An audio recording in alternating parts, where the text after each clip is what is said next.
Main page से जो home का पेज है वहां से हम आईडी भेज रहे हैं, ये प्रोडक्ट की आईडी है, ठीक है। और सिंगल चाइल्ड स्क्रॉल व्यू है, ठीक है।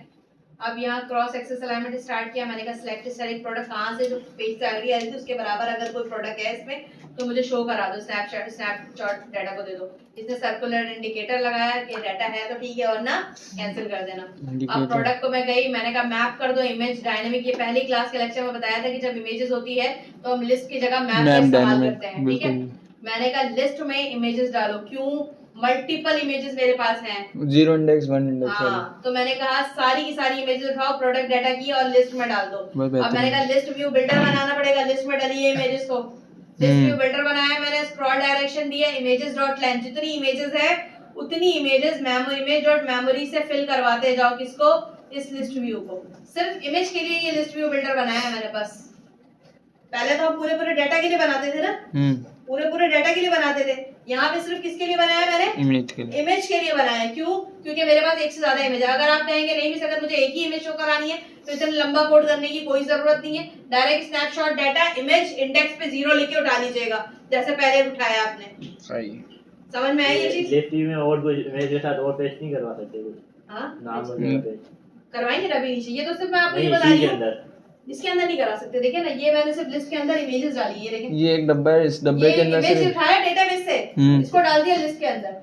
सही। इसी तरह प्रोडक्ट डाटा की इमेजेस के अंदर अगर आप नाम उठाएंगे यहाँ पे तो ये सिर्फ नेम देगा, लेकिन नेम तो एक ही है ना, तो लिस्ट में डालने का तो फायदा नहीं है। सही। इमेजेस चाहिए इस तरह QTY, ये देखें प्रोडक्ट डाटा के अंदर सारी चीजें आती रहेंगी, आप हर टेक्स्ट बॉक्स में जाके शो करा दें प्रोडक्ट डाटा को।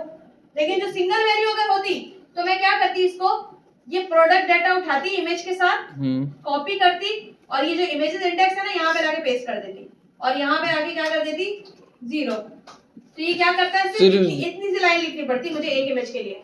अच्छा, समझ में आई ये वाली बात? सिंगल इमेज के लिए, सिंगल इमेज के लिए मुझे सिर्फ इतनी सी लाइन करनी पड़ती। ये देखिए,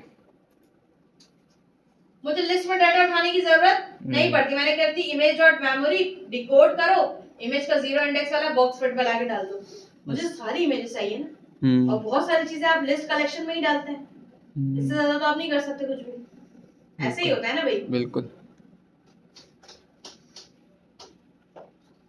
ठीक है, तो आपने क्या किया, प्रोडक्ट इमेजेस को लिस्ट में डाला, और लिस्ट में डालने के बाद लिस्ट व्यू बिल्डर इस्तेमाल किया। कह रहे लिस्ट व्यू बिल्डर कितना चलाएगा, मैंने कहा जितनी इमेजेस की लेंथ है ना उतना लिस्ट व्यू के अंदर जो है वो बिल्डर बना दो। ये आपने देखे तो मैंने ग्रिड व्यू बिल्डर से नहीं, ये लिस्ट व्यू बिल्डर को वर्टिकल किया है। जितने भी आपके पास इमेजेस होंगी लिस्ट व्यू बिल्डर, अगर आपको ग्रिड व्यू बिल्डर से स्लाइडर बनाना है स्लाइडर बना दें। अगर हम टैप पे अगर चेंज करवा दें, मैंने हाँ हॉरिजॉन्टल कर दिया, इसी को स्लाइडर बना दिया। हॉरिजॉन्टल करके मैंने कहा इमेज डॉट लेंथ तक चलो, जितनी इमेजेस है इमेज डॉट मेमोरी के अंदर इमेजेस फिट कराते रहो, लिस्ट व्यू बिल्डर बन। बाकी चीजें सेट करानी हो क्या करेंगे, यहाँ से कॉपी करेंगे इसको, यहाँ इसकी इमेजेस की जगह क्या आ जाएगा, नेम QTY, लिस्ट नीचे आ जाए देखें QTY। अब हाँ QTY, पहले इसने क्या किया, प्रोडक्ट आईडी से दोबारा डाटा शो करवाया जबकि मुझे करवाना चाहिए नहीं था। अब मैं दोबारा क्या किया, प्रोडक्ट डाटा प्रोडक्ट नेम, इसके अंदर सिर्फ कॉलम लिया, देखिए कोई लिस्ट व्यू बिल्डर शक्ल नहीं है, यही देख रहा था लिस्ट व्यू बिल्डर। ये दोबारा डबल काम हो गया, अगर आप चाहें तो इसको हटा भी दें, ऊपर वाले से में ब्रैकेट बंद हो गई थी ना तो ये एरर देख रहा था, मैंने कॉपी पेस्ट मार दिया इसको यहाँ पे लाके। ठीक है, मैंने दोबारा क्या किया, एक पैडिंग बनाया, उसके चाइल्ड के अंदर ये डाटा दिया, टेक्स्ट के अंदर प्रोडक्ट नेम डाला, प्रोडक्ट प्राइस डाला दूसरे टेक्स्ट के अंदर, डिस्क्रिप्शन डाला तीसरे टेक्स्ट के अंदर। ठीक है, ऊपर वाले में सिर्फ इमेजेस दी, सिर्फ इमेजेस दी क्यूरी से, इमेज से लिस्ट व्यू भर दिया, नीचे वाले में सारा डाटा लेके इसको डिजाइन को फिल अप कर दिया। यहाँ तक खत्म हो गया। अब बारी आती है एक और स्ट्रीम व्यू बिल्डर की, ये कौन उठाएगा, रिव्यूज के लिए। ये रिव्यूज शो कराएगा, रेटिंग और रिव्यूज शो कराएगा। रिव्यूज की कैलकुलेशन के अंदर मैंने कहा इस प्रोडक्ट की आईडी के बराबर कोई आईडी है, प्रोडक्ट इक्वल टू आईडी है, select static from reviews where product ID equal to product ID. सही है, सही अगर प्रोडक्ट आईडी के बराबर रिव्यू के टेबल में है, रिव्यू का कॉलम भी दिखा दूं मैं अब आपको आके यहाँ पे, ये देखिए ये रिव्यू का कॉलम है, बैक जाते हैं इसमें, ये है रिव्यूज का कॉलम, ऑटोमेटिक बन जाता है इसके अंदर। तो मजे की बात ये होती है ना, नाम सजेस्ट करना होता है, इस प्रोडक्ट आईडी के नाम से कोई प्रोडक्ट है, उसकी रेटिंग होगी, रिव्यू होगा, यूजर नेम यूजर आईडी के साथ, टाइम स्टैम्प के साथ, ये सब कुछ मैंने डाला था रिव्यू के अंदर। ठीक है, जब हम रिव्यू वाला पेज अभी देखेंगे तो उसमें आपको नजर भी आएगा।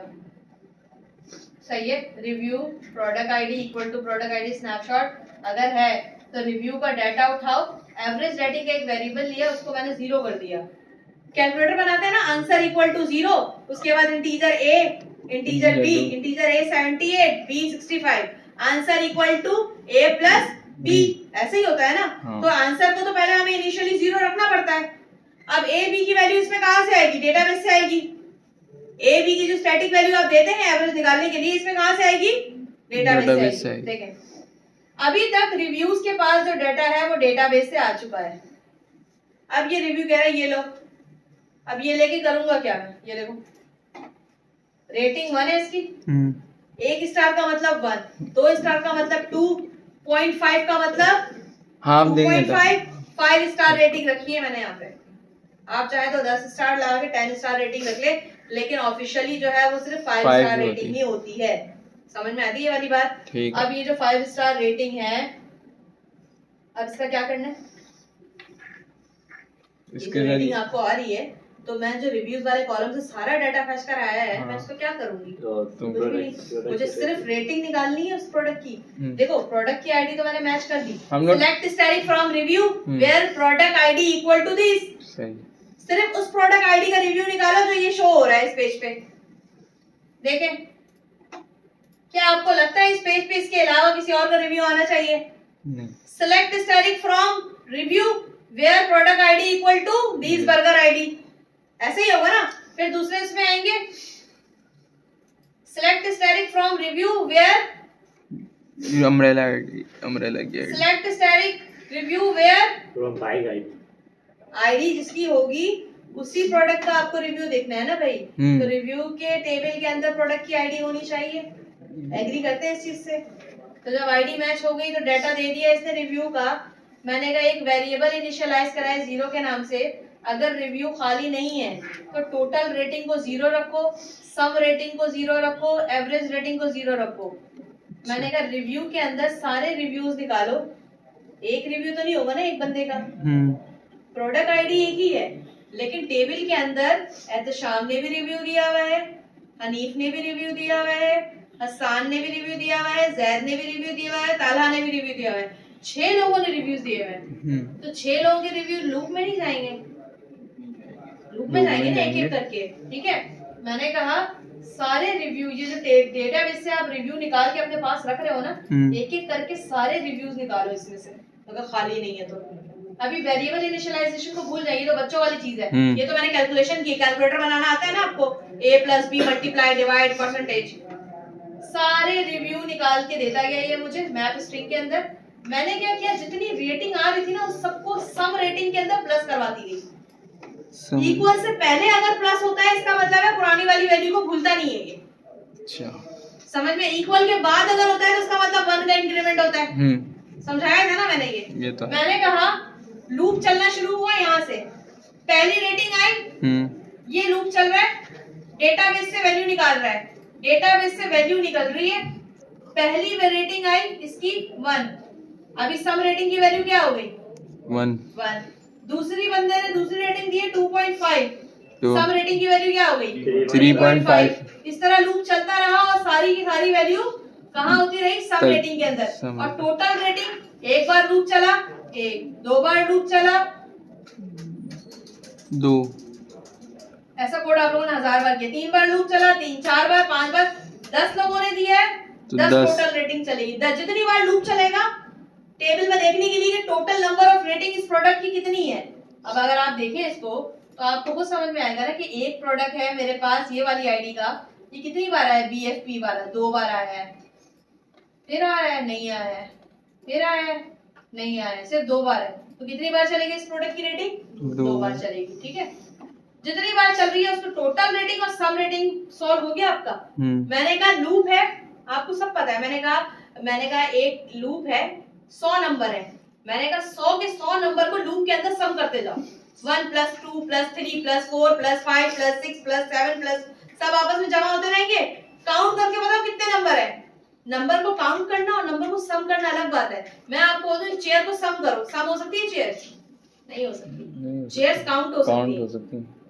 चेयर्स सम नहीं हो Hard है सकती, ना। चेयर्स काउंट हो सकती है। लेकिन अगर मैं यहाँ पे पैसे दे दूं और मैं पैसे बोलूं कि आप ये बताएं 10,000 के कितने नोट रखे हैं यहाँ पे, तो वो होगा 10,000 के नोट को काउंट करना, 10,000 के नोट को काउंट करना। और अगर मैं बोलूं सम करके बताओ 10,000 के नोट को, तो आप सम सम करके कर- बताएंगे कि 1 लाख रुपए रखे 1 हैं, लाख रुपए वरना तो जोड़ 100 नोट बता देंगे। 1 लाख सम करना और काउंट करने में क्या आएगा, 100 नोट। मैंने पूछा इस प्रोडक्ट की कितनी रेटिंग गई है, जितना लूप चलेगा उतनी रेटिंग गई है। 6 बार लूप चला, 6 रेटिंग गई, टोटल रेटिंग में काउंट आ गया 6। सम में क्या आया, 6 बार रेटिंग तो की है, लेकिन 6 बार लोगों ने क्या क्या रेटिंग दी है। किसी एक बंदे ने 1 दी है, किसी ने 5 दी है, किसी ने 4 दी है, तो 1 4 5 10 हो गए। ये हो गई समीशन, सम, और कितने लोगों ने दी है ये हो गई टोटल। अब क्लियर हुआ ये? देखें दोबारा समझाती हूँ। एक प्रोडक्ट 4 लोगों ने रेटिंग की है, तो काउंट कितना हुआ, 4 सम प्लस कर देंगे। किसी सम ने कैसे करेंगे, किसी ने कितने जो क्या बता किसने कितनी रेटिंग दी है उसको सम करना, सम ऑफ रेटिंग कहलाता है। सही। टोटल रेटिंग कितनी है, एक बंदे ने 0 दी है, एक बंदे ने 5 दी है, एक बंदे ने 2 दी है, एक बंदे ने 3.5 दी है, उन सबको सम करना सम रेटिंग कहलाता है। सही। कितने लोगों ने दिए ये टोटल रेटिंग कहलाता है। सही। अब एवरेज पता है ना, सम और टोटल। आप तो परसेंटेज भी निकालते हैं ना इस तरह से। मैंने कहा टोटल रेटिंग से डिवाइड कर दो सम रेटिंग।